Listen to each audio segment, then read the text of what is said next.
कहते हैं कि 18वीं तरमीम के बाद विफाक महंगाई का जिम्मेदार नहीं। चीमा साहब को कौन बताए कि विफाक पेट्रोल महंगा करता है, बिजली महंगी करता है, गैस महंगी करता है, टैक्स की शरह बढ़ाता है तो महंगाई का तूफान आता है। लेकिन हुक्मरानों को महंगाई से क्या।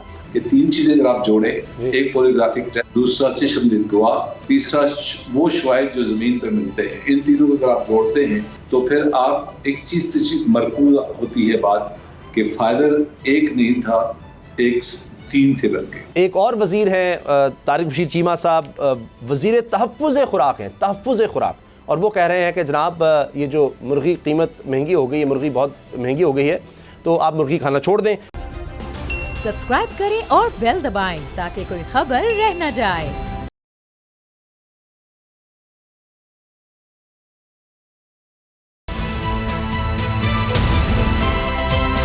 अब पता चला।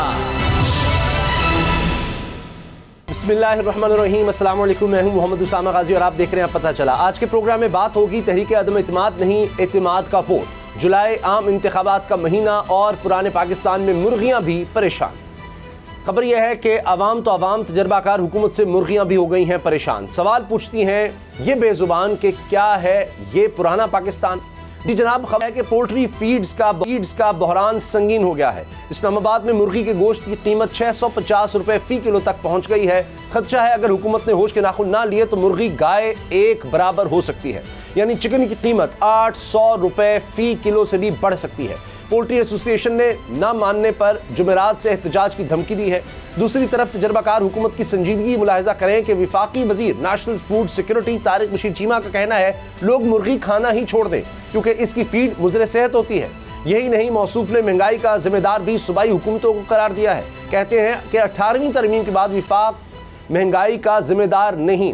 चीमा साहब को कौन बताए कि विफाक पेट्रोल महंगा करता है, बिजली महंगी करता है, गैस महंगी करता है, टैक्स की शरह बढ़ाता है तो महंगाई का तूफान आता है। लेकिन हुक्मरानों को महंगाई से क्या। आज ही वज़ीर आज़म बलूचिस्तान में ये इरशाद फरमा रहे थे कि इसमें कोई शुबा नहीं कि महंगाई उरूज पर है, लेकिन सितम देखिए कि इस महंगाई के खात्मे की शहबाज शरीफ साहब ने कोई नवीद सुनाई, ना कोई प्लान बताया। क्यों? क्योंकि हुकूमत का प्लान सिर्फ एक है कि रियासत नहीं सियासत बचाओ। इसीलिए पंजाब में तब्दीली का चक्कर चलाया जा रहा है। तहरीक अदम इत्मीनान की वापसी पीडीएम की पसपाई नहीं, सियासी चाल है। 9 जनवरी को क्या परवेज़ इलाही एतमाद के वोट को ले पाएंगे या नहीं, इस बारे में बात करेंगे। आज हमें ख़ास तौर पर ज्वाइन करें ब्रिगेडियर रिटायर्ड मुसद्दिक अब्बासी साहब, मुशीर बराए एहतसाब, सीएम पंजाब।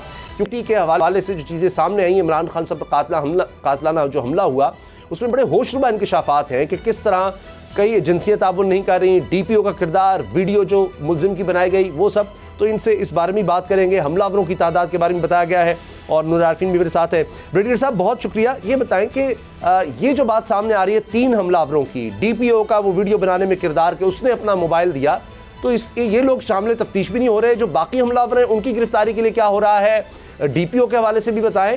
और जो इंटरनेट की एक्सेस ही नहीं मिल रही मुल्जिम की, तो इसके बगैर तो तफ्तीश ही नहीं हो सकती। वो कहाँ गया, किससे मिला, किसकी डायरेक्शन में था, क्या क्या करता रहा, तो फिर तफ्तीश कैसे आगे बढ़ेगी। बिस्मिल्लाहिर्रहमानिर्रहीम, थैंक यू वेरी मच जी, आपने मुझे इनवाइट किया। बात ये कि ये पूरा केस अगर आप इन टोटलिटी देखें तो ये 3 हिस्सों में तकसीम होता है। सबसे पहले इंसिडेंट जो है, वाकया जो है, उससे पहले के मामला, फिर इंसिडेंट बजाते खुद और फिर इंसिडेंट के बाद, ये 3 फेजेस में तकसीम होता है।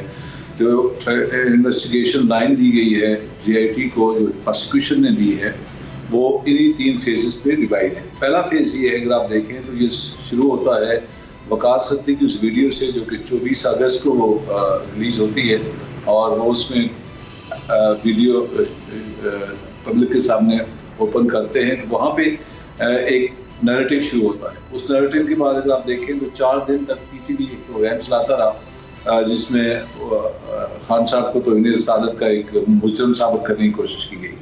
फिर आप देखिए मरीम नवाज की मीडिया जो टॉक है 15 सितंबर की, दैट इज़ वेरी, वो भी बड़ी काबिल तवज्जो है। फिर राना सनाउल्लाह ने 14 सितंबर को फिर एक इसी तरह की बात की। तो ये एक सिलसिला, फिर ख्वाजा असद का भी है, फिर ट्विटर ट्रेंड चला कि तौहीन रसालत का मुजरिम कौन, इमरान खान। तो ये एक ट्रेंड लाया गया, एक प्लाट बनाया गया। इस कंस्पिरेसी को समझने वाली बात है। उस प्लाट के ऊपर एक बंदे को ट्रेंड किया गया उसको एक ट्यूटरिंग की गई कि आपने क्या ज़बान बोलनी है, जो वो प्लॉट है उसी की ज़बान बोलनी है कि जब एक मजहबी जुनूनी हो। और उस जुनून में आके मैंने खान साहब को जो है ना वो हलाक करने का फैसला किया। और इसमें देखें जो FIR होती है 7 नवंबर को, 3 नवंबर को वाक़या होता है, 7 नवंबर को FIR होती है सुप्रीम कोर्ट के इंटरवेंशन के ऊपर। तो वो FIR जो है पुलिस के वजीर जो कहते हैं जी एक ही फायरर है, उसका नाम नवीद है। उसके बाद जब JIT बनती है 14-15 तारीख को, और उसके बाद JIT इन्वेस्टिगेशन करती है, तो JIT अपनी पहली सर्च क्राइम सीन सर्च जो है वो ऑलरेडी फोरेंसिक कर चुके थे। JIT के बाद 2 मजीद सर्चेस करती है क्राइम सीन की जहाँ पे क्राइम होता है। और इन सर्चेस के बाद जो चीज़ सामने आती है, जिस तरह मैं पहले बता चुका हूँ कि 3 चीज़ें अगर आप जोड़े, एक पॉलीग्राफिक टेस्ट, दूसरा चश्मदीद गवाह, तीसरा वो शवाहिद जो ज़मीन पर मिलते हैं, इन तीनों को अगर आप जोड़ते हैं तो फिर आप एक चीज़ मरकूज होती है बात कि फायरर एक नहीं था, 3 थे बल्कि, और 3 फायरर में जो थे दे वर वेरी वेल ट्रेन्ड। ऐसा नहीं था कि जुनून उठा और उसने उठकर जो है ना हमला कर दिया। पॉलीग्राफिक टेस्ट ये कह कि इसने बाकी लोगों के साथ मिलकर अटैक किया और ये वेल ट्रेन्ड था। और इस टेस्ट की एक्यूरेसी जो 93% है। दूसरा शहीद गवाह बताते हैं कि जनाब बिल्डिंग के ऊपर से बिल्डिंग का नाम है, उसके टॉप पे एक ग्रीन शर्ट जैकेट वाला शख्स था जो फायरिंग कर रहा था। 3 इसमें एनी शवाहिद नहीं है। और साथ जमीन पे जो मिली है, बिल्डिंग के ऊपर जो कार्ट्रिज मिले, जमीन कार्ट्रिज मिले, वो 3 डिफरेंट वेपन्स के हैं। 2 वेपन्स उसमें 30 mm यूज हुए हैं और एक SMG यूज हुई है। तो ये एस्टेब्लिश है कि 3 फायरर थे। और दूसरी जो अहम बात है जी कि जो गोली मौसम को लगी, वो अभी हम डिसाइड नहीं कर पाए कि वो गोली कहाँ से आई है। वो गोली कहाँ से आई है ये हमें एस्टेब्लिश नहीं हो रहा, लेकिन एस्टेब्लिश चीज हो रही है कि मौसम नवीद की लाइन ऑफ साइट में आया और नवीद को जिस फायर मारना था, ख्याल ये है कि वो गोली जो नवीद के लिए थी वो मौसम रास्ते में आ गया उसको लगी है। क्योंकि ऐसे प्लॉट्स के अंदर, ऐसे मामलात के अंदर जो किलर होता है उसको स्पॉट के ऊपर ही खत्म कर देना होता है, ये प्लान होता है। लेकिन वो कामयाब नहीं हो, वो गोली जाके मौसम को लगी और उस बच्चे ने जो है ना पकड़ लिया उसको इन टाइम, मजीद फायरिंग नहीं करने दी, जिससे हम बहुत बड़े हादसे से बच गए। ठीक। अच्छा ब्रिगेडियर साहब ये बताएं कि अब क्या ये नवीद जो है इसको पता था कि बाकी 2 जो आप कह रहे 3 हमलावर थे, या वो अलग से थे? पीछे तो ज़ाहिर है कोई एक होगा, उनको अलग अलग टास्क दिया गया। और फिर अब ये जो बात सामने आ रही है कि जी इसके जो डाटा के हवाले से ताउन नहीं हो रहा कि इंटरनेट का जो भी इसका डाटा है मरकज़ी मुल्ज़िम का, तो उसके बगैर तफ्तीश फिर आगे कैसे बढ़ेगी? देखिए पहली बात तो ये कि बड़ा वेल कोऑर्डिनेटेड लगता है अटैक था। क्योंकि आप देखेंगे जहाँ जिस जगह पे अटैक हो रहा है ना, उस जगह की लोकेशन को देखें, वहाँ जाके रोड तंग हो रही है, बिल्डिंग्स नज़दीक आ रही हैं, और उससे टारगेट पे जो डिस्टेंस है, अपने जो पोजीशन ले रखी थी फायरर ने जहाँ से उन्हें फायर करना था, वो डिस्टेंस बहुत कम हो जाता है। इससे पहले कि ओपन जगह से फायर नहीं किया गया, एक जगह खास लोकेशन जो है एक अंदाजा है कि उसको चुना गया और फिर वहाँ पे कोऑर्डिनेटेड जो है ना अटैक किया गया। दूसरी बात यह है कि जो डाटा नहीं आ रहा, डेफिनेटली उससे हमें बहुत मुश्किलात पेश आ रही हैं। और जब तक क्योंकि हमारे पास वो फैसिलिटी नहीं है, पंजाब गवर्नमेंट के पास नहीं है, पंजाब पुलिस के पास नहीं है और किसी के पास नहीं है, तो वो जो इंफॉर्मेशन नहीं आ रही उससे प्रॉब्लम लाजमी आ रहे हैं। वो इंफॉर्मेशन आती तो हमारे मसाइल जल्दी हल हो जाते, हम जल्दी जो है ना कनेक्टिविटी में डॉट्स को जोड़ने में हमें आसानी हो जाती। मुश्किल हमारे पास है, लेकिन हम कोशिश में इंशाल्लाह हम पहुंच जाएंगे असल मुल्ज़िम तक, उम्मीद है। DPO ने किसके कहने पर वीडियो बनवाई? क्योंकि ये तो बात पता ही नहीं चल रही थी, नीचे हमला मुअत्तल किया गया, लेकिन पता चलता है कि वो तो CCTV कैमरे में आ रहा है कि DPO ने अपना मोबाइल दिया, अब वो फोरेंसिक नहीं करवा रहा। वो किससे राब्ते में था, किसके कहने पर उसने वीडियो बनाई, फिर वो साफियों तक भी पहुंच गई? जो शवाहिद आए हैं उसमें 2 शवाहिद हैं। पहले तो हमें ये नहीं पता चल रहा था कि वीडियो बनाई किसने है, जब हमने इन्वेस्टिगेशन शुरू की। और जब तक हमने इन्वेस्टिगेशन शुरू की तो हमें पता चला कि 2 तो जो शाते हैं इस तरह से आ गए कि एक तो वीडियो जो CCTV कैमरा था उसके अंदर बाकायदा वो नज़र आ गया कि मूवी बन रही है। और दूसरा जो SHO है उसकी स्टेटमेंट है कि जो मुझे DPO साहब ने कहा था कि आप मेरे कैमरे से मूवी बनाओ। अभी वो मूवी वहाँ बनती है और बनने के बाद वो हायर ऑफिशियल्स को ट्रांसमिट करता है, वहाँ से वो कहाँ जाती है कि वहाँ से ट्रैवल करती है 25th मिनट के ऊपर, इंसिडेंट के 25वें मिनट के बाद वो जियो के ऊपर चलती है। इतनी फास्ट ट्रैवलिंग उसकी है, खास चैनल से जियो के पास पहुँचती है, किसी और चैनल के पास नहीं पहुँचती। तो इसका मतलब ये कोऑर्डिनेटेड थी और वेल कोऑर्डिनेटेड थी। जो उसको पकड़ा गया तो कहा गया कि ठीक है जी, आप इसकी फौरन वो जो इसने चीज़ें रटी हुई हैं उसके ऊपर वीडियो बनाया और उसको एयर किया जाए, ताकि पूरी जो इन्वेस्टिगेशन है या लोगों का माइंडसेट है उसको ऐसे ट्विस्ट किया जाए कि असल हकायक से पर्दापोशी कर दी जाए। तो ये फिर डीपीओ अगर सामने तफ्तीश नहीं हो रही, अपना फोरेंसिक के लिए नहीं देते, तो फिर कैसे आगे बढ़ा जाएगा? और फिर ख़तरा ये भी है, जिस तरह हमने देखा है बेनज़ीर भुट्टो पर पहले हमला हुआ, फिर दूसरे हमले में उनको शहीद कर दिया गया, लियाकत अली खान से सिलसिला शुरू होता है, वो भी इसी तरह मार दिया गया जो अटैकर था। ये तो आप खुद बता रहे हैं कि नवीद को भी शायद टारगेट किया जा सकता था। ये तो अल्लाह का करम हुआ कि इमरान खान साहब पर ये हमला नाकाम हुआ, लेकिन जब तक पीछे जो लोग हैं जिन्होंने सारा मास्टरमाइंड है या किया, तो वो तो दोबारा इस तरह के हमले की प्लानिंग कर रहे होंगे, दोबारा अटैक कर सकते हैं। तो उन तक पहुंचने में कितना वक्त लग सकता है?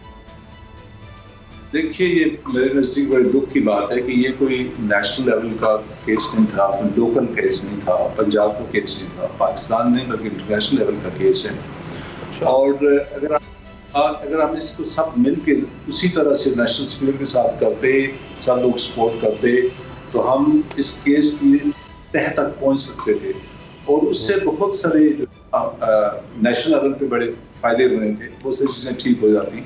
हमें उम्मीद है कि इंशाल्लाह जिस तरह बाकी केसेस के साथ हुआ जो आपने मेंशन किया, लियाकत अली खान है, जावेद हक हैं, बेनज़ीर हैं, अल्लाह करे कि हम वही फेट इसकी ना हो इस केस की, ये केस बेहतर अपने अंजाम को पहुंचे, उम्मीद करते हैं इंशाल्लाह। लेकिन बडीर साहब, आपने इंटरनेशनल लेवल की बात की, तस्नीम हैदर के जो बयानात हैं, अब एक और उसका बयान सामने आया कि अरशद शरीफ शहीद पर टॉर्चर किया गया और नासिर भट्ट ने वो वीडियो दिखाई कि देखो लोग उस पर टॉर्चर कर रहे थे उसको शहीद करने से पहले। और उसी तस्नीम हैदर ने कहा कि जी इमरान खान की भी प्लानिंग हुई थी और कहा कि देखो अरशद शरीफ का तो हमने कर दिया काम, इसी तरह तुमने वो शूटर प्रोवाइड करना है। एक तो इंटरनेशनल डायमेंशन ये नज़र आती है। दूसरी तरफ अगर आप नेशनल की बात करें तो वफाकी हुकूमत ने तो सारा मलबा आप पर डाल दिया कि ये तो पंजाब हुकूमत का एरिया है, उनका काम था सिक्योरिटी देना, पुलिस पंजाब की, तो ये तो नाकामी वो आप पर डाल रहे हैं सारी। देखिए, सिक्योरिटी देना एक और बात है, जितने भी आप सिक्योरिटी अरेंजमेंट्स कर लें, एक बात याद रखें, कनाडा की कोई सिक्योरिटी कम थी और क्या बेनज़ीर की सिक्योरिटी कम थी? कहने का मतलब ये है कि सिक्योरिटी, यस, सिक्योरिटी में लैप्सेस थे, इसमें कोई शक नहीं है। खासकर वज़ीराबाद में जब एंटर होता है जुलूस, तो वहाँ पे एक बड़ा नज़र आता था कि सिक्योरिटी में लैप्सेस हैं, उस तरह की सिक्योरिटी नहीं थी जो उससे पहले थी। हैविंग सेड दैट, जब भी कोई इस तरह के अटैक प्लान होते हैं, याद रखें सिक्योरिटी किसी हद तक उसको रेजिस्ट करती है, रिएक्ट करती है। लोग ज़्यादातर इसमें किलर्स जो है वो कामयाब हो जाते हैं। मलबा हमारे ऊपर डालना, बात ये है पंजाब गवर्नमेंट को मारना, ये थोड़ा सा ज्यादती है, बिकॉज इसमें फोरेंसिक और बड़ी एडवांस टेक्नोलॉजी और बाकी सपोर्ट्स चाहिए, नेशनल लेवल की एजेंसीज का सपोर्ट चाहिए इस केस को हल करने के लिए। लोकल पंजाब के पुलिस के पास मैंने कहा है कि वही 1950 वाली टेक्नोलॉजी है, या ज़्यादा SDR या इस तरह की चीज़ें हम कर सकते हैं। हमारे पास वो सोफिस्टिकेटेड व्हाट्सएप और बाकी ईमो और बाकी चीज़ों को एनालाइज करने की हमारे पास फैसिलिटी नहीं है, इसलिए मैं हैंडीकैप हैं इन मामलात में, लेकिन कोशिश है, उम्मीद है कि हम किसी नतीजे पर लाज़िम पहुँचेंगे। सर, आखिरी सवाल ब्रिगेडियर साहब, कितना आप पर उम्मीद हैं, कितने फ़ीसद आपको ये यकीन है कि आप जो पीछे लोग हैं उन तक पहुंच जाएंगे? मरकज़ी मुलजिम तो चलें गिरफ्तार है, 3 हमलावर अगर हैं तो फिर बाकी 2 की भी बात आ जाती है, उन तक पहुंचना, और पीछे जिसने प्लान बनाया, जिसने सारा कुछ करवाया, कितना पर उम्मीद है आप? देखिए, एक चीज़ याद रखें कि क्रिमिनल केस के अंदर जो कॉन्स्पिरेसी होती है उसमें आप बहुत सारी चीज़ें इन्वॉल्व होती हैं, और उसमें एग्जैक्ट पॉइंट आउट करना कि कौन कौन से लोग इन्वॉल्व हैं, उस तक एविडेंस को 100% लेके आना एक बहुत मुश्किल बात होती है। लेकिन एक आप इसे कहते हैं इन्फ्रेंस, एक एक्स ड्रा कर सकते हैं कि हाँ इसके कनेक्शन इसके साथ था, इसका कनेक्शन इसके साथ था, तो वो डॉट्स जब मिलते हैं तो जहाँ चीज़ ओरिजिनेट होती है तो वो पता चल जाता है। दूसरी बात ये है कि ये कोई आम शख्स नहीं था, इसको बाकायदा ट्रेन किया गया, ज्वाइन करने के बाद इसको लॉन्च किया गया। तो मेरा ख्याल है कि इसमें लोग जो इन्वॉल्व थे उस तक पहुंचना हाली तो मुश्किल नहीं है, हम पहुंच जाएंगे लेकिन वक्त लगेगा। जो फाइलर भी मौजूद, मार्मेंट भी मौजूद है, तो उम्मीद है कि इंशाल्लाह हम इस पे पहुंच लेकिन FIR तो इमरान खान साहब जिस तरह की चाहते थे वो नहीं हो सकी, उससे कोई मसला नहीं है?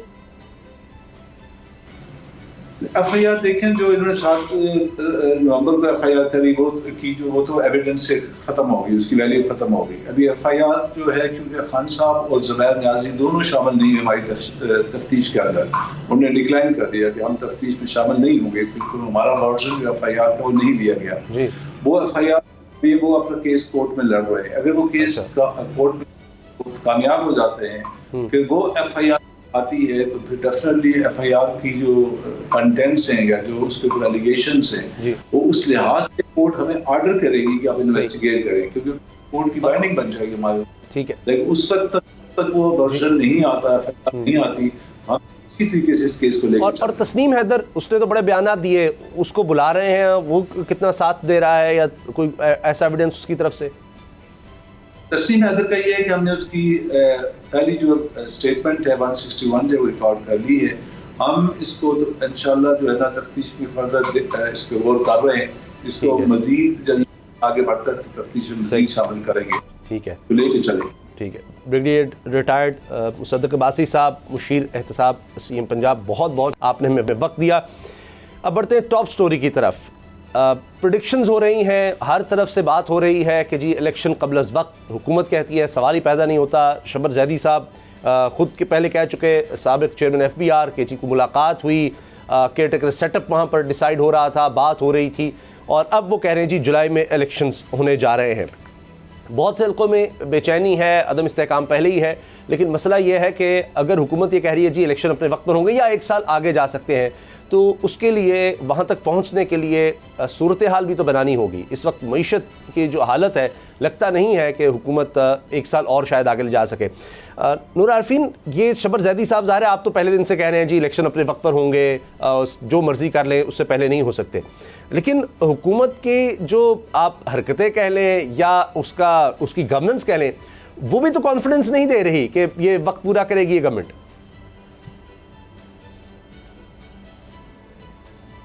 वो कॉन्फिडेंस कैसे देगी? मतलब वो घर घर जाके लोगों को दरवाज़ा खटखटा करके उनको यकीन दिलाएं, उनको अल्लाह रसूल की कसमें खा करके बताएं कि अल्लाह ने चाहा तो इंशाल्लाह हम टेन्योर पूरा करेंगे। वो आवाम का सवा सत्यानाश करने के लिए रोज़ाना इजलास कर रहे हैं कि नहीं कर रहे हैं? पेट्रोलियम लेवी जो है 50 रुपये से बढ़ा करके 100 रुपये ले जाने की बात हो रही है, नहीं हो रही है? आलमी मंडी में कीमतें कम हो रही हैं और हमें जो है वो पेट्रोलियम मसनूआत की कीमतों को होल्ड करवा करके और बेवकूफ़ गधा उल्लू का फलाना बनाया जा रहा है कि नहीं बनाया जा रहा है? और निशानियाँ हैं इसमें साहिबान अक्ल के लिए। तो आपको क्या चाह रहे हैं? आपके शहबाज शरीफ अपने कपड़े फाड़ करके और ज़ोर ज़ोर से टार्जन की तरह चिल्लाएं कि मैं हुकूमत पूरी करूँगा? भाई, उनकी सारी करतूत पूरी तरह से बता रही हैं कि वो आपका और मेरा कचूमर निकाल करके जाएंगे। इमरान खान ने जो कुछ छोड़ा था वो भी नहीं बचेगा। मगर तो वोट एक बात मैं ज़रा थोड़ा सा ऐड, कौन ये जी लेंगे ना? पहले नहीं मिला? बेनज़ीर और जरदारी को कैसे वोट मिलता था? बेनज़ीर को किस चीज़ का वोट मिलता था? काबिलियत का। बिलावल को काबिलियत का वोट मिलेगा? इनकी कब्रें इनके पास से छीन लो फिर इनको वोट मिलता है? ये मुर्दे जिंदा करके और हुकूमत में आपको नहीं पता। और ये हमारे वाले जिनकी आप बात कर रहे हैं, ये औधरी चौधरी, ये सारे ये किस तरह से हुकूमत करते हैं आपको नहीं मालूम? फसलों का पानी बंद कर देंगे, झूठे केसेस करेंगे, नान छोले की सियासत करते हैं। ये इसी तरह से सियासत होती है पाकिस्तान में। और पाकिस्तान में जिस टाइप की आवाम है, जिस तरह के लोग हैं, जिस कुमाश के, उसी तरह से उनको मिलते हैं हुक्मरान। उनको मुझ जैसा कोई आम आदमी तो चाहिए ही नहीं ना। उनको चाहिए वो जो लैंड क्रूज़र से उतरे, जिसकी बड़ी बड़ी गब्बर सिंह टाइप की मूछें हों और जो बात करने से पहले 2-4 गालियाँ निकालता हो, 10-15 लफंटर्स उसने अपने साथ रखे हों, उनको जूते मारे लाइन में लगा करके। वो अवाम का असली मसीहा होता है। अवाम उनको वोट देंगे। आज तक दिया कि नहीं? नवाज शरीफ 3 मरतबा वज़ीर आज़म कैसे बन गया? काबिलियत पे। नवाज शरीफ कौन सी कोलंबिया यूनिवर्सिटी से ग्रेजुएट हैं? आपके ख्याल में ये हमारे यहाँ जो गवर्नर्स बनते हैं, जो वज़ीर आला बनते हैं, ये तकवे की बुनियाद पे बनते हैं? इमरान इस्माइल इंटर पास भी नहीं था, और ये जो अभी आया उससे तो मुझे इमरान इस्माइल अच्छा लगता है। तो भाई ये सब ऐसे ही हैं, ये सब ऐसे ही चलता है। पाकिस्तान की सियासत भी और पाकिस्तान का सियासी मिजाज भी यही है, लोगों को यही चाहिए। जिसकी एक दफ़ा हुकूमत आती है दोबारा उसकी हुकूमत इसलिए नहीं आ सकती, वो डिलीवर नहीं कर पाते जिस भी वजह से, या उनको करने नहीं दिया जाता। हम 90 की दिहाई देख लें, उसके बाद मुशर्रफ दौर के बाद देख लें, पीपल्स पार्टी, फिर नून लीग, फिर तहरीक इंसाफ, अब चले PDM सारी मिल गई। तो ये तो जिस तरह से चल रहा है मामला, उस वक्त तक तो अगर इसी तरह मईशत चलती रही तो फिर तो पाकिस्तान सारे हमारी माशत के अंदर डिफ़ॉल्ट कर जाएगा। पाकिस्तान डिफ़ॉल्ट का मतलब यह है कि आपको पेट्रोल नहीं मिल रहा होगा, अद्वियात नहीं मिल रही होंगी, खुराक का बहरान। और अप्रैल तक हमारी माशत कह रहे हैं कि खुदा न खास्ता अप्रैल तक ये सूरत हाल हो सकती है कि राशनिंग हो रही हो, कि जनाब इतना आपको पेट्रोल मिल सकता है या खुराक इतनी मिल सकती है। तो वो जो कतारें आप जिनका जिक्र करते हैं यूटिलिटी स्टोर पर, वो एक हर खासो आम के लिए वो लग जाएंगी। तो ये सूरत हाल हो सकती है। और आज मुझे जो मैंने प्रेस कॉन्फ्रेंस देखी, क्या बुरा है उसमें भाई? मुझे तो चाहिए वो वक्त कि जिस वक्त शहबाज शरीफ का लड़का भी जो है वो आगे लाइन में लग करके और जूते खा रहा हो मेरे साथ साथ। मुझे तो चाहिए, मुझे वो कतार देखनी है जिसमें बिलावल को जो है ना वो कोहनियाँ और मुक्के उनको लग रहे हो और उनको चीनी ना मिल रही हो। मुझे वो वक्त देखना है भाई। क्या हो गया? ये क्या अल्लाह मियां के पास से अपनी हुक्मरानी लिखवा करके लाएं? एक अपनी विकेट चली गई, उसके बाद बैठ करके 4 नस्लें बैठ करके खाती हैं मलीदा और कहते रहते हैं जमहूरियत जमहूरियत। काहे का जमहूरियत? जमहूरी ऐसी तैसी हो गई तुम्हारे चक्कर में। बिलावल के चक्कर में कितने लोग मारे गए आपको नहीं मालूम? नवाज शरीफ की सिक्योरिटी और शहबाज शरीफ की सिक्योरिटी के चक्कर में कितने लोगों ने जान दी आपको नहीं पता? अच्छा है, दुआ करो भाई पाकिस्तान डिफॉल्ट कर जाए। और इस वक्त कौन सी चीज मिल रही है उसामा गाजी साहब? मुझे पहले जिस कीमत पे पेट्रोल मिल रहा था क्या अब मिल रहा है? मुझे जिस कीमत पे चीनी मिल रही थी क्या अब मिल रही है? मुझे जिस कीमत पे आटा मिल रहा था क्या मिल रहा है? आटे की कीमत कहां से कहां पहुंच गई? पाकिस्तान में सबसे ज्यादा बुलंद सतह पर कीमत है। तो और बाय द वे मेरे भाई, मैं इतना ऊंचे और जोर जोर से क्यों बोल रहा हूं और आपसे क्यों लड़ रहा हूं? मुझे एक बात बताएं, ये जिन गधों के लिए मैं अपना गला छील रहा हूं, उनको कोई फर्क पड़ता है? सब मस्त है, ओके की रिपोर्ट है। अल्लाह से दुआ करता हूं कि ये हुकूमत आइंदा 500 साल तक रहे ताकि इन लोगों का और सत्यानाश हो। लेकिन इस्टेब्लिशमेंट का भी आता है कि जी उनका बड़ा रोल होता है, वो किस तरह से मुल्क को दिवालिया होने देंगे, वो किस तरह से ऐसे ही हालात को चलने देंगे। अभी नेशनल सिक्योरिटी कमेटी का इजलास भी हमने देखा, उसमें भी कुछ समझ नहीं आई कि क्या रोड मैप है, कैसे करना है। सिर्फ जी ये स्मगलिंग हो रही है, इस वजह से है, गरीब और मुतवस्सित तबके पर तवज्जो देनी है, उनके लिए कोई रिलीफ देना है। ये तो बातें हैं ना, सिर्फ वो है क्या, रिलीफ कहाँ है? अच्छा एक सेकंड, ये गरीब मुतवस्सित तबके पे जो तवज्जो देनी है, ये नेशनल सिक्योरिटी कमेटी का काम है जी। एलामिया तो ये कह रहा है। सिक्योरिटी इंग्लिश का लफ्ज है जिसका मतलब अरे एलामिया क्या तेल लेने ने यार। बात ये, सिक्योरिटी का मतलब होता है हिफाजत, और हिफाजत करने वाला अगर मईशत के चक्कर में, इससे पिछली हुकूमत क्यों आई थी? इसलिए कि हिफाजत करने वाला मईशत के अंदर घुस गया था। बाजवा साहब को क्या हुआ था? अचानक से उनको मईशत का दौरा पड़ने लगा था ना। ऐसे आसिफ गफूर को क्या हुआ था?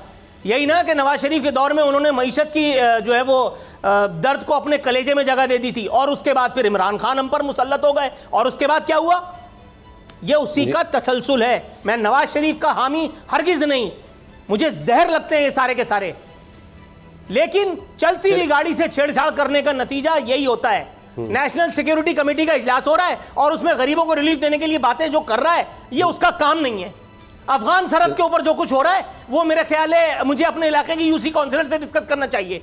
अफगान भाई हमारी तरफ तोपों का रुख करके हमारे लोगों की जान ले रहे और हम उनको इमदादी सामान और ट्रक भिजवा रहे हैं कि लो भाइयों, राना सनाउल्लाह कह रहा है कि हम अटैक कर सकते हैं अफगानिस्तान की तरफ, और वहां से हमारे तालिबान भाई क्या कह रहे हैं?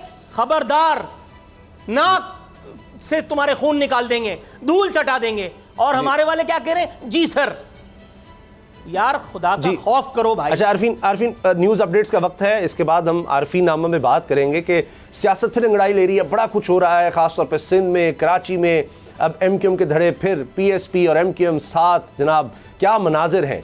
तो इससे कितना फ़ायदा होने वाला है मुल्की सियासत को, अहलियान कराची को। ब्रेक के बाद बात करते हैं।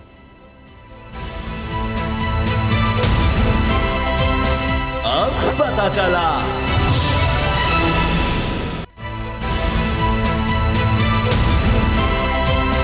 अब पता चला। वक्त है आरिफीन नामा का। जिस तरह आप देख रहे हैं सिंध की सियासत में बड़ी तब्दीली आ रही है। एक तरफ पाकिस्तान पीपल्स पार्टी और MQM के दरमियान फासले फिर से बढ़ रहे हैं, लेकिन MQM के मुख्तलिफ धड़े फिर करीब हो रहे हैं और बड़ा ज़बरदस्त मंजर था जिस तरह खालिद मकबूल सिद्दीकी साहब का इस्तकबाल हुआ। नूरुल आरिफीन, ये अहलियान कराची के लिए आपकी नज़र में अच्छी खबर है कि ये लड़ाई ख़त्म होगी, सियासत अच्छी हो जाएगी, सब मिलकर कराची के लिए, सिंध के लिए, पाकिस्तान के लिए काम करने लगेंगे अब?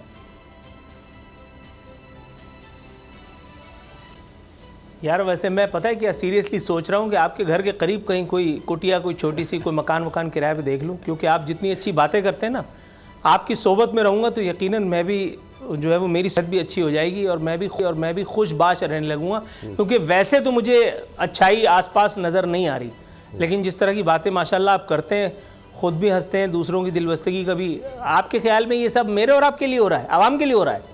कहा तो ये जाता है ना, मेरे और आपके हिस्से की बोटियां, उनकी स्टेटमेंट आपके सामने रख रहा हूं, उनके जज्बात, वो जो कह रहे हैं कि ये किस लिए हो रहा है, इसलिए तो आपसे जानना है। सवाल तो इसीलिए किया जा रहा है कि असल बताएं ना, वजह क्या है, क्यों सब इतने करीब आ रहे हैं और इसके असरात क्या होंगे? भाई महाजिर मैंडेट एक मरतबा फिर बराए फरोख्त है। ये जो बगलगीर होने वाला राम लखन की जोड़ी है, आपको एक साथ एक तस्वीर में नजर आ रही है, ये यूं ही नहीं मिल के बैठे हैं। मुझे इससे पहले वो प्रेस कॉन्फ्रेंस भी याद आती है जो मुस्तफ़ा कमाल साहब की मशहूर मुबारकतुल आरा प्रेस कॉन्फ्रेंस थी, जिसमें उन्होंने पहले अल्ताफ़ हुसैन और फिर MQM और दीगर रहनुमाओं के कपड़े उतारे थे। आज मैं यही सोच रहा था कि ये जिस वक्त ये गोलाबारी से और ये फूल फेंकने तक का ये सफ़र हुआ, ये अचानक कैसे तय हो गया। मुस्तफ़ा कमाल साहब शायद ना बताएं, अनीस कायम खानी साहब शायद ना बताएं, मैं जानता हूँ, मुझे किसी से पूछने की ज़रूरत नहीं है। वो प्रेस कॉन्फ्रेंस भी इस्टेब्लिशमेंट ने करवाई थी, वो रिवॉल्ट भी जो पार्टी के अंदर हुआ था वो इस्टेब्लिशमेंट की मर्जी से हुआ था, और आज ये सब कुछ जो हो रहा है ये भी 2,00,000% ऑन एयर बैठ के जिम्मेदारी के साथ कह रहा हूँ, 2,00,000% ये इस्टेब्लिशमेंट की मर्जी से हो रहा है। तो कोई एपॉलिटिकल वाली कहानी नहीं है। सवाल यहाँ बहुत सारे जन्म लेते हैं कि अगर MQM यानी बहादुराबाद टोला, जिसे मुस्तफ़ा कमाल साहब कहते थे, अगर बहादुराबाद टोला बुराई है इन्वर्टेड कॉमाज में और मुस्तफ़ा कमाल और PSP अच्छाई हैं, तो ये बुराई और अच्छाई एक साथ क्यों मिल करके बैठ रहे हैं? वो जो कल तक एक दूसरे को माँ और बहन की गालियां देनी रह गई थी, जो एक दूसरे के सरे राह कपड़े उतारा करते थे, अब एक साथ मिल करके और भाईपंथी का मुजाहरा इतना कुछ कर रहे हैं। ये बहादुराबाद टोला जो कल तक मुस्तफ़ा कमाल साहब की निगाह में अल्ताफ़ हुसैन की बाकियात था, पतंग अल्ताफ़ हुसैन की बाकियात, MQM अल्ताफ़ हुसैन की बाकियात, तो खालिद मकबूल अल्ताफ़ हुसैन के साहबजादे क्यों नहीं हुए? तो ये आमिर खान अल्ताफ़ हुसैन के मामू के लड़के क्यों नहीं हुए? तो ये हमटी डमटी जो है छोटे से, वो जो जिन्होंने मेरा YouTube चैनल शुरू कराया था, वो अल्ताफ़ हुसैन के नवासे क्यों करना हुए? मुस्तफ़ा कमाल को किसने आकर के बता दिया कि ये बहादुराबाद टोला अब बाकियात MQM की या अल्ताफ़ हुसैन की नहीं रहा? और भाई ये कल भी बाकियात थे और आज भी बाकियात थे। मैं कल से कहता आ रहा हूँ, मुझे कुछ अरसे के लिए ज़रूर ये गुमान हुआ था कि शायद कुछ लोग तायब हुए हैं, लेकिन दर हकीकत मुझे एक मरतबा फिर अफसोस हुआ है ये देख करके कि ये सब एक कवर है, ये सब जो है वो ढकोसलेबाजी है। कोई ऐसा कुछ नहीं किया गया, सिर्फ कैमोफ्लेज किया गया था कुछ अरसे तक के लिए। जो आपको लाया था वही आपसे काम ले रहा है और उसी की मर्जी और मंशा से। मैं फिर कह रहा हूं, आपके ख्याल में वो जो मिलन इतवार को हो जाना चाहिए था, ये अभी तक क्यों नहीं हुआ? मेरी जाती हैसियत में बता रहा हूं, दो बहुत अहम लोगों से PSP के और मुत्तहिदा कौमी मूवमेंट के अंदर आज भी बात हुई है, कंफर्म हुआ है, बताया गया है कि वाकई मुस्तफ़ा कमाल साहब और अनीस कायम खानी साहब जो पार्टी के अंदर रिजेंटमेंट है उसको लेकर के अब वो अगर परेशान नहीं है तो बहरहाल खुशगवार भी सूरत हाल नहीं है। बांगे दोहलब कारकुनान ये सवाल कर रहे हैं, बहुत सारे लोग घर बैठने की तैयारियों में, पूछा जा रहा है कि अगर यही सब कुछ करना था, ये भरत मिलाप ही करना था, तो फिर ये जो आप कहते थे कि हमारे आने से लाशें रुक गई, हमारे आने से शोहदा कब्रिस्तान की आबादी बढ़ना बंद हो गई, तो भाई इनसे ये तो पूछो कि शोहदा कब्रिस्तान भरने वालों ने शोहदा कब्रिस्तान क्यों भरा था? मुझे थोड़ा सा टाइम दीजिएगा, मुस्तफ़ा कमाल साहब के 2-3 बयानात आपके सामने पेश कर दूं। फरमा रहे थे कराची हैदराबाद में नौकरियां नहीं है, शहर में रहने वाले तमाम जबान के लोग मुतासिर हैं। आपके बराबर में खड़े हुए थे वो जो हमारी सूरत हाल पे हलवा खा रहे हैं, आपने उनका गिरबान पकड़ा, आप तो उनसे गले मिल रहे हैं, आप तो उन पर गुलपाशी कर रहे हैं। आपने क्यों नहीं उनका मुंह तोड़ा कि कराची हैदराबाद के लोगों की कब्र पर चढ़ करके, जमहूर की कब्र पर चढ़ के जमहूरियत की बांसुरी तुम क्यों कर बजा रहे हो? आपने फरमाया एमक्यूएम हमारे पास आइए, हम मुस्बत जवाब देंगे। इसका मतलब है कि कल को शैतान आपके दरवाजे पे आएगा तो आप उसको अपने घर ले जाएंगे भाई बना के। ये किस किस्म का फलसफा है? ये किस किस्म का नजरिया है? ये किसने कहा है? ठीक है, एस्टेब्लिशमेंट का टेलीफोन को नजरअंदाज करना, अभी वो कोई सियासतदान ऐसा जन्मा नहीं है कि जो मना कर दे, लेकिन भाई कुछ शर्म होती है, कुछ कैरेक्टर होता है, कुछ हया भी होती है, कुछ अपनी जुबान का पास भी होता है। आपको फिर उसी वसीम अख्तर के पास जाकर के बैठना पड़ेगा जिसने आप पर क्या क्या तोहमतें नहीं लगाई, जिसके बारे में आपने क्या क्या कुछ नहीं कहा। इसका मतलब है कि कल को अगर रिश्वतुल इबाद जिसको आप कहते थे, जो 14 साल की गवर्नरी, वो गिटारिया दोनों हाथों से क्लाशनकोफ चलाने वाला जिसका वाहिद मैंडेट था, अगर कल को उसको एस्टेब्लिशमेंट ला करके मेरे और आपके सर पे बिठाए तो आप उसके घर पे भी माथा टेकेंगे? तो फिर किधर है आपका पर्सनल कैरेक्टर? तो फिर कैसे आप कह सकते हैं कि आप अल्ताफ हुसैन की बाकियात नहीं है? ये एक इंतहाई सॉलिड किस्म का ड्रामा था। अभी एक और चीज जी जी मुझे याद आया, खालिद मकबूल साहब कह रहे हैं जब जब एमक्यूएम ने बाइकआउट किया जमात इस्लामी का नाजिम आया। जमात इस्लामी की सियासत एमक्यूएम की दीवी खैरात है, बिल्कुल सही, ऐसा ही है। जमात इस्लामी का कोई काम ऐसा नहीं है, मां सिवाय नेमतुल्लाह खान और रफीक अफगानी साहब के। बहुत बड़े बड़े लोग थे, बहुत बड़े बड़े लोग थे, अल्लाह गरीक रहमत करे, लेकिन क्या उन कामों के ऊपर क्या आप समझते हैं ये लोग इनको वोट देंगे?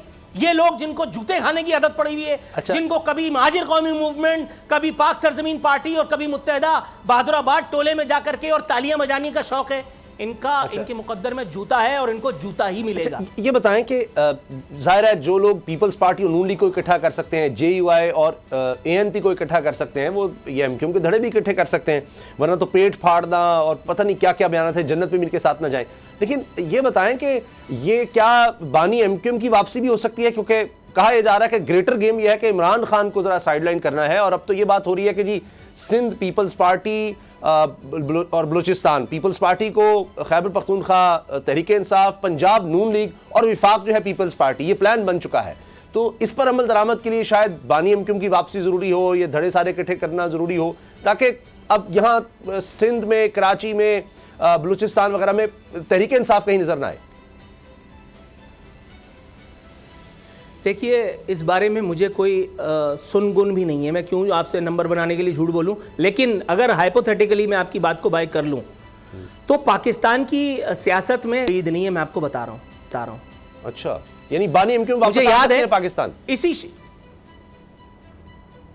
मैं अगर आप इजाजत दें तो मैं उसी की तरफ आ रहा था। जी जी जी, बानी एमक्यूएम बिल्कुल वापस आ सकते हैं, क्योंकि जिन्होंने बाहर किया है वो अचानक 1 मिनट में किबला बदल लेते हैं, कोई फर्क नहीं पड़ता।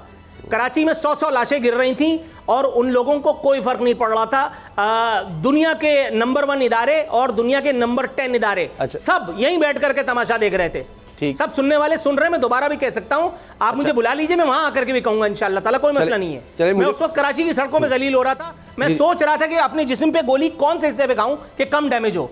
अच्छा, चलिए इनसाइड स्टोरी पर आते हैं, क्योंकि ब्रेक का वक्त हो जाएगा और फिर हम आगे कंटिन्यू करेंगे इनसाइड स्टोरी को। पंजाब में बड़ी तेज़ी से हम देख रहे हैं कि मामला इधर से उधर हुए, फिर अदम इत्मीद की तहरीक वापस ली जाती है, फिर स्पीकर के खिलाफ, डिप्टी स्पीकर के खिलाफ वापस ली जाती है, लेकिन इत्मीद का वोट लेना जिसका सारा बोझ है तहरीक इंसाफ और काफ लीग पर, वो वहीं का वहीं मामला है। अब नूर आरफीन, ये खबर आ रही है कि 3 लोग इधर उधर हो सकते हैं, और एक खातून MPA जो स्पेशल सीट्स पर आती हैं, उनका बयान भी आ गया जी मैं तो नहीं दूंगी परवेज़ इलाही को वोट। तो यहाँ भी वो, यानी पूरे पाकिस्तान में कहीं बलूचिस्तान से परिंदे उड़ के बलूचिस्तान अवामी पार्टी के वो पीपल्स पार्टी में जा रहे हैं, यहाँ पर लोगों के ज़मीर जाग रहे हैं, तो गेम तो कुछ हो रही है। हाँ ना, ठीक है ना, मैंने कल भी आपसे एक जुमला कहा था कि अगर बिकने वाला बिकने के लिए तैयार है तो खरीदने वाले के पास तो पैसा है ना, वो तो खरीदेगा, ठीक है, फिर उसको क्यों बुरा भला कहना। आप अपने पर्सनल कैरेक्टर का मुजाहरा कीजिए। इमरान खान साहब ने तो पिछले दिनों कहा था कि भाई आपको पैसा मिल रहा है तो पैसा तोड़ लो, लेकिन अपना ज़मीर मत बेचना, ठीक है ना। फिर इमरान खान के नज़रिए को जो फॉलो करते हैं जो लोग, वो क्यों नहीं इमरान खान की इस बात पर आमन्ना सदक ना करते, क्यों नहीं लब्बैक कहते? वजह सिर्फ इतनी सी है कि वहाँ इतना पर्सनल कैरेक्टर है नहीं ना। और दूसरी बात ये, आप ये देखिए यार, मुझे तो इस बात पे गशी के दौरे पड़ने रह गए अब कि यानी अब PTI के लोग भी अब परवेज़ इलाही को वोट डालेंगे। यार खुदा का खौफ करो यार, वो जो पंजाब का सबसे बड़ा डाकू था, अब वो पंजाब का सबसे बड़ा मसीहा बन करके आ गया, और इमरान खान उसके जो है वो काउंसिलर बने हुए हैं। वो जो इमरान खान के रोज़ इमरान खान की चमचागिरी करके ट्वीट करता है, वो और उनका लड़का जी, इमरान खान का कैंडिडेट वो है, और ये बचाएंगे हमारी जमहूरियत को।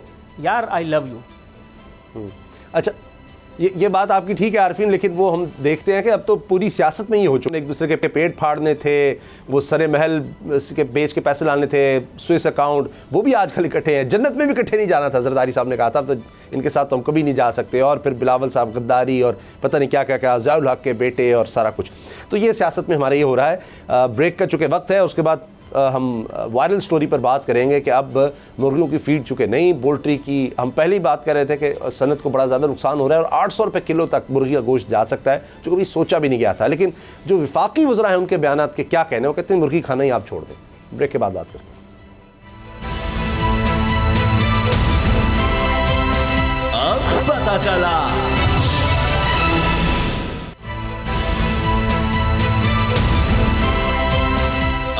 पता चला। पाकिस्तान की तारीख की अनोखी हुकूमत सामने आई है। याद है मुझे इसहाक डार साहब जब पिछली दफ़ा वज़ीर ख़जाना थे, उन्होंने कहा था कि दाल अगर महंगी होगी है तो मुर्गी खाएं। अब जो एक और वज़ीर हैं तारिक बशीर चीमा साहब, वज़ीर तहफ़्फ़ुज़ खुराक हैं, तहफ़्फ़ुज़ खुराक, और वो कह रहे हैं कि जनाब ये जो मुर्गी कीमत महंगी हो गई है, मुर्गी बहुत महंगी हो गई है, तो आप मुर्गी खाना छोड़ दें। साथ ही वो कह रहे हैं कि जी मैं सिर्फ इस्लामाबाद तक की हद में आटे की कीमत के हवाले से जवाब दे हूँ। 17,000 आटे के बैग्स का शॉर्टफॉल है, तो अब क्या किया जाए। नूर आरफीन, ये तो बड़ी ज़बरदस्त बात है। ख्वाजा आसिफ वज़ीर दिफ़ा हैं, वो वज़ीर बहबूद आबादी नज़र आते हैं। वो कहते हैं कि जनाब जहाँ मार्केट्स जल्दी बंद होंगी आबादी कम होगी, तो अब ये भी हल वो पेश कर रहे हैं कि तमाम मसाइल का कि आबादी कम कर दी जाए। और वज़ीर खुराक का मैंने आपको बता दिया है, वो कह रहे हैं कि आप मुर्गी खाना ही छोड़ दें। तो ये तो कमाल गवर्नमेंट है, इतने ज़बरदस्त हल पेश कर रहे हैं। इनको तो मेरा ख्याल है कि अक़वाम मुत्तहिदा में लगा देना चाहिए, ताकि वहाँ पर जाकर ये दुनिया के मसाइल हल कर देंगे। बड़ा ज़बरदस्त फार्मूला इन्होंने दे दिया है मुल्क को तबाही से बचाने का। इसहाक डार आज कह रहे थे कि बड़ी अच्छी खबरें आने वाली हैं, अभी हम दोस्त मुल्क से पैसे भी आने वाले हैं, सब कुछ ठीक हो रहा है। दो तीन बातें हैं। पहली बात यह कि आबादी बढ़ने का ताल्लुक़ इंसान की ज़ाती विल से होता है। आबादी अगर बढ़नी है तो उसके लिए लोग थोड़ा सा इंतज़ार भी कर लेंगे रात के गहरे होने का। उसका किसी हुकूमत से कोई लेना देना नहीं है। हुकूमत अब फ़ौजें तो तैनात नहीं कर सकती आबादी रोकने के लिए। दूसरी बात, आपने इन सियासतदानों के बारे में कहा कि ये इनको तो अक़वाम मुत्तहिदा में भेजना चाहिए। जिस लेवल के जाहिल आपके यहाँ मौजूद हैं ना, जिस बुलंद पाया जाहिल आपके यहाँ वज़ीर, सफ़ीर, मुशीर, फलाना ढिमकाना हैं, ऐसे वहाँ सड़क छाप आवारा गाड़ी धोने वाले लोग भी नहीं होते, जो पूरा दिन पेट्रोल पंप पे काम करके और रात में जाकर के शराब पी के और धान से गिर जाते हैं। ऐसे वहाँ वो लोग भी नहीं होते, जैसे आपके यहाँ बाकायदा प्रेस कॉन्फ्रेंस करके लोगों की मसियाई का दम भर रहे होते हैं। ये वज़ीर तहफ़्फ़ुज़ खुराक का आपने नाम लिया, सबसे ज़्यादा खुराक तो इन्हीं की है भैया। ये खुराक इनसे बचेगी तो दूसरों को मिलेगी। और ये कोई पहला जाहिल वज़ीर तो नहीं है कि जिसके मुंह से हमने इस किस्म की जाहिलाना बातें सुनी है कि मुर्गी महंगी हो रही है तो छोड़ दो। वे भाई, तू हमें ये मशवरा देने के लिए आया था? ज़मीर फ़रोशी के आलमी एजाज़ के मुस्तहिक़ हैं ये लोग। कल तक कहाँ बैठे हुए थे और आज कहाँ बैठे हुए हैं? कल तक किसके नाम का वोट लेकर के आए थे और आज किसकी प्रोपेगेशन कर रहे हैं? लेकिन ये कोई, और ये आखिरी नहीं है, मैं आपको बता रहा हूँ, ये आखिरी जहालत का नमूना नहीं है जो आपको और मुझे देखने के लिए मिला है। अभी ऐसे कई जाहिल पाइपलाइन में और हैं। और ये जो नापाक किस्म का आपका सिस्टम है, मनहूस किस्म का, जलील किस्म का, ये ऐसे छिछोरों को ताक ताक के, ताड़ ताड़ करके, उनकी ग्रूमिंग करके और उनको ऐसे मनासिब पर बिठाता है ताकि उसके बाद फिर उनसे कुछ लोगों का फायदा हो सके, कुछ लोग अपनी अगली नस्लों के लिए हराम कमा सकें, ताकि कुछ लोगों के मुंह से निवाले छीन करके। आज बिलावल की वो तस्वीर नहीं देखी आपको? कुछ हुआ नहीं, नंगे भूखे बच्चों की भीड़ के साथ जिनके पाँव में चप्पल भी नहीं है और दांत निकाल रहे हैं। वो शर्म नहीं आई उनको दांत निकालते हुए? उन लोगों के मुंह से निवाला छीनने वाला और कौन है जी? यही हुक्मरान तबका। अच्छा, यही बिलावल, जरदारी, नवाज शरीफ, शहबाज शरीफ, इमरान खान, यही आपके जो वजीर खुराक हैं जी। अच्छा नूर आरफीन, एक जवाब। हाँ जी, तारिक बशीर चीमा साहब वज़ीर खुराक, उन्होंने ये भी कहा है कि सिर्फ इस्लामाबाद तक वो जवाबदेह हैं। अगर आटे वहाँ पर महंगा हो रहा है उसके लिए वो जवाबदेह हैं, बाकी नहीं। 18वीं तरमीम के बाद अब ये सूबों का काम है महंगाई कंट्रोल करना, तो वो तो उससे बरी ज़िम्मा ही हो गए। उन्होंने ये नहीं कहा कि मैं सिर्फ अपने घर का जवाबदेह हूँ, अगर वो ये भी कहते तो आप उनका क्या कर लेते भाई, मुझे बताओ।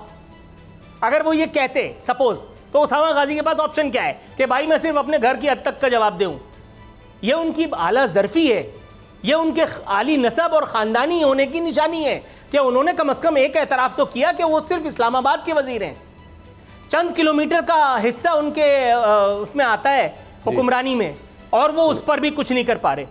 अच्छा, इनको भी प्रमोशन देनी चाहिए यार। इसने क्या किया है? सही। मैं आज इल्तिमास करता हूं तमाम तजुर्बेगाओं के ओनर से कि भाई इसको भी, ये हैंडसम तो नहीं है, ठीक है, ये शरीफ भी नहीं है जी, लेकिन अगर किसी ऐसे वैसे को अगर सोच सको तो इसको अगला वजीर आजम ट्राई करो। चले मेरी सिर्फ इतनी गुजारिश है कि चले आपसे, हमारी हुकूमत में लोग बैठे हैं, इनसे हालात कंट्रोल नहीं हो रहे, महंगाई कंट्रोल नहीं हो रही, ज़ुबान पर ही कंट्रोल कर लें। फिर इस तरह के बयानात देकर आप क्या बताना चाहते हैं? यानी एक तो नाअहली है, ऊपर से सोचे समझे बगैर बयानात दे देते हैं। प्रोग्राम देखने का शुक्रिया, इजाज़त दीजिए, अल्लाह हाफ़िज़।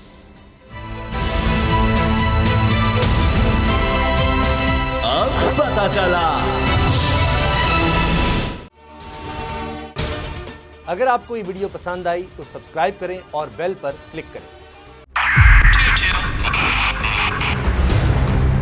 2022 बहुत सारे तोहफे भी देके गया पाकिस्तान की आवाम को। पाकिस्तान की आवाम को एक तोहफा ये दिया कि आवाम को पता चल गया कि पाकिस्तान का मीडिया क्या है। हक और सच का सफर साल 2022 में बोल रहा नंबर 1। हमने बहुत सारे शोज और ट्रांसमिशंस की, पूरा साल मुसलसल जदोजहद में निकल गया कि ये वोट ऑफ कॉन्फिडेंस के पीछे कौन लोग थे। तोड़े रेटिंग के सभी रिकॉर्ड, एंकर्स ने भी आवाम में सबसे ज्यादा मकबूलियत पाई